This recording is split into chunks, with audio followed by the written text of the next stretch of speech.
গণছুটি কর্মসূচির তৃতীয় দিনে অনেকে কাজে যোগ দিলেও কর্মসূচি প্রত্যাহার না করায় বেশিরভাগ অঞ্চলে সেবাবঞ্চিত সাধারণ গ্রাহকরা। সকাল থেকে অপেক্ষা করেও কাজ হয়নি তাদের। এতে বাড়ছে সাধারণ মানুষের ক্ষোভ। আবেদন করতে আসছিলাম, এই জন্য আসছিলাম, লোকজন নেই, কার কাছে আবেদন আসছে সমস্যা নিয়ে সব টেবিল ফাঁকা, দেখতাছি না কেউ। একই চিত্র নেত্রকোনা পল্লী বিদ্যুৎ সমিতির অফিসেও। কর্মকর্তা কর্মচারীদের না পেয়ে ফিরে যেতে হয় অনেক গ্রাহককে। অতিরিক্ত বিল সংক্রান্ত সমস্যা ও মিটার পরিবর্তনের আবেদন করেও সেবা পাননি বলে অভিযোগ তাদের। সেই সঙ্গে কোথাও কোথাও বেড়েছে লোডশেডিং। একইভাবে সাতক্ষীরাতেও সেবা না পাওয়ার অভিযোগ গ্রাহকদের।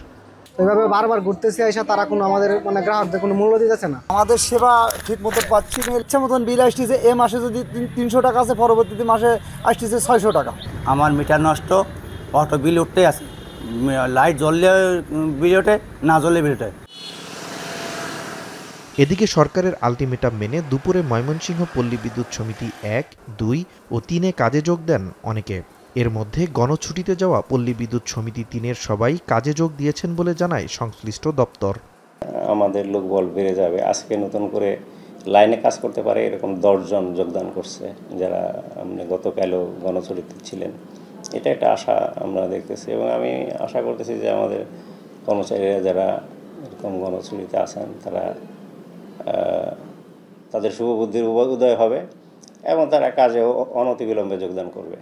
এর আগে কর্মকর্তা কর্মচারীদের 24 ঘন্টার আলটিমেটাম দিয়ে কাজে ফেরার আহ্বান জানায় সংশ্লিষ্ট মন্ত্রণালয়। নাজমুস সাকিব, সামি, এখন।